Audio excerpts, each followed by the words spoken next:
Bonjour à tous.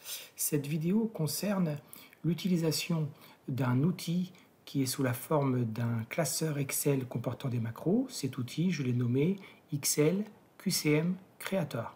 De quoi s'agit-il? Il s'agit donc d'un outil qui permet de corriger des QCM, ces QCM étant sous la forme de classeurs Excel avec autant d'onglets que vous le souhaitez.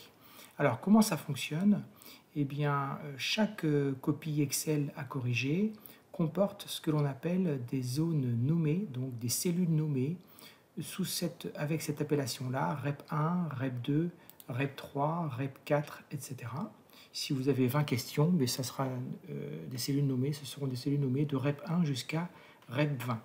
Alors, avant d'utiliser l'outil, je vais ouvrir une copie étudiante, donc qui est sous la forme Excel.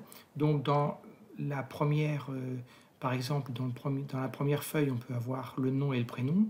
Alors vous voyez ici que quand on clique sur la cellule du nom, eh bien le nom de la cellule c'est ETU rep nom. Quand on clique sur la cellule du prénom, le nom de la cellule c'est ETU rep prénom. Alors voilà, ensuite on peut avoir autant d'onglets que l'on veut. Par exemple, l'onglet Q1, eh bien, on a une question et il s'agit de calculer la moyenne du chiffre d'affaires et l'étudiant doit insérer une formule ici qui est moyenne E8H8 et c'est cette cellule que vous allez tester pour voir si elle est correcte, si le contenu est correct avec l'outil Excel QCM Creator. Vous remarquez que cette cellule est nommée REP1. Donc, ça sera la réponse 1 de l'étudiant. Avant d'aller plus loin, je vous montre comment on fait pour nommer une cellule. Imaginons que je veuille nommer cette cellule ici. Eh bien, je vais simplement dans la zone de cellule et puis je peux l'appeler par exemple rep 12 si je veux que cette cellule contienne une réponse. Alors, je vous conseille de mettre en surbrillance ou d'entourer, par exemple avec des bordures, la cellule comportant les réponses de façon à les retrouver plus facilement et de façon à signaler à vos étudiants à quel endroit ils doivent mettre une réponse, soit qui provient d'un calcul, soit qui provient d'une saisie au clavier. Si vous avez fait une erreur, REP 12, voilà, vous décidez d'effacer ou de modifier ce nom de cellule, eh bien, il suffit d'aller dans Formule gestionnaire de nom, de cliquer sur REP 12, et là vous pouvez modifier son nom ou bien carrément la supprimer. Je vais faire supprimer, voilà. Et donc, quand je reviens sur la cellule, vous voyez, elle s'appelle D12, elle a perdu son nom de REP 12. Voilà donc comment on fait pour nommer les cellules et pour modifier un nom de cellule. Et donc j'ai bien signalé qu'il vaut mieux mettre en surbrillance ou bien mettre un remplissage sur les cellules correspondant aux réponses.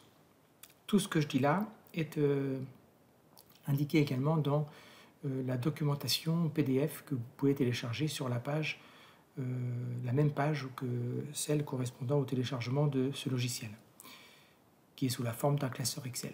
Donc on peut avoir autant d'onglets que l'on veut, donc moi j'ai mis toutes les réponses ici. À chaque fois vous voyez, donc les réponses peuvent contenir des formules ou des valeurs saisies au clavier, mais aussi vous voyez des listes déroulantes, donc des validations de données. Donc c'est vraiment très souple pour que l'étudiant puisse indiquer sa réponse. Donc on peut avoir comme ça les questions bien sûr sur plusieurs onglets. Je vais fermer ce document-là sans l'enregistrer.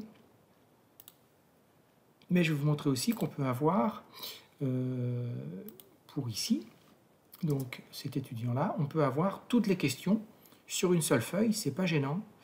La seule contrainte, la seule chose à respecter, c'est bien sûr, vous voyez ici, REP 1, pour mars, c'est REP 2, pour le 1291, c'est REP 3. Vous voyez ici que l'étudiant n'a pas entré de formule, il a entré 12,091, mais cette réponse sera considérée comme étant fausse, puisqu'il y a encore des décimales derrière, donc on attend une valeur exacte, et cette valeur exacte, elle est donnée grâce à la formule de calcul d'une moyenne coefficientée. Voilà, donc ça c'est pour éviter que éventuellement quelqu'un puisse copier le résultat sur son voisin sans connaître la formule. Donc on peut avoir toutes les questions sur une seule page, sur une seule feuille ou bien sur plusieurs feuilles. Vérifiez bien à chaque fois que vous avez bien ETU rep nom et ETU rep prénom. Donc je vais fermer également ce document, ne pas enregistrer. Donc on a vu là tout ce qui concernait effectivement les zones, les cellules nommées pour toutes les réponses dans tous les classeurs. Donc ça, vous avez donc le classeur des copies étudiants, et puis vous avez aussi le classeur corrigé. Alors de quoi s'agit-il, le classeur corrigé? Le classeur corrigé, j'ai fait plusieurs feuilles, donc c'est exactement une copie étudiante, mais avec les valeurs justes qui vont servir de comparaison pour Excel QCM Creator, de façon à pouvoir appliquer le barème pour la correction. Alors j'ai parlé du barème, je vais fermer ce document-là, ne pas enregistrer.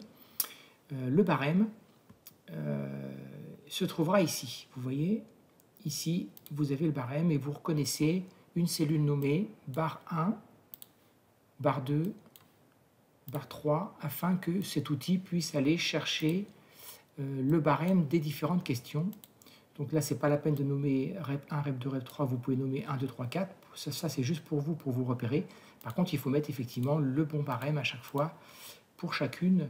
Si vous avez 4 réponses, eh bien, il faut mettre à chaque fois donc 4 valeurs de barème.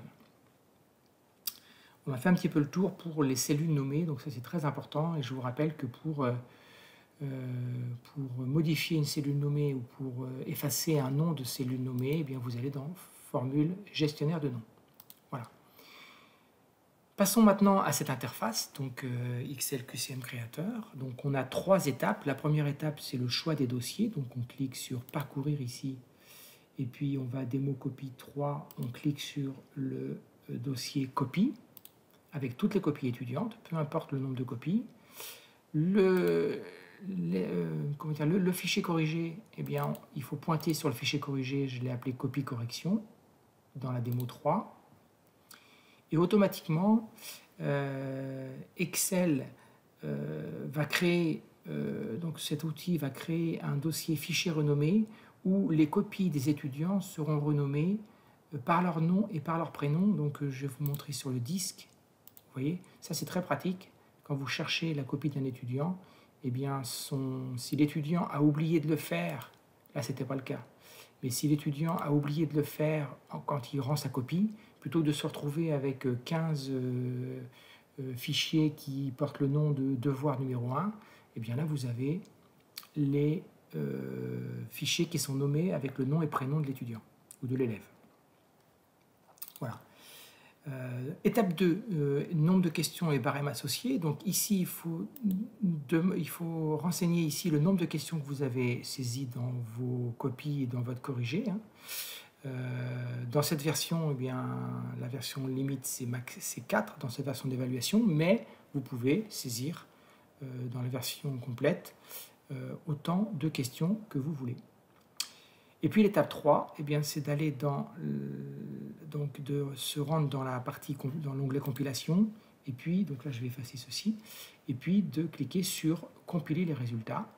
Donc on y va, on compile les résultats, et donc on a pour chaque étudiant la note ici, le barème, le total faisait 16 points, donc on a la note sur 16, mais on a aussi la note sur 20, et puis pour chacune des questions, vous avez donc la réponse de l'étudiant, le barème associé à cette réponse-là et la note effective qu'il y aura, qui sera attribuée en fonction bien sûr de la réponse. Vous voyez ici pour nos amis qui ont arrondi parce qu'ils ont saisi au clavier, eh bien vous voyez que la note c'est 0 parce que la valeur exacte devait être calculée avec une formule, avec toutes les décimales. Et puis, voilà, pour la question 4, tout le monde a eu les 4 points. Et donc, on a donc le total. Et donc, on peut exporter ça après, puisque c'est un fichier, un classeur Excel, on peut l'exporter après vers d'autres systèmes de notation pour compiler les notes. Voilà donc, le résultat de la compilation.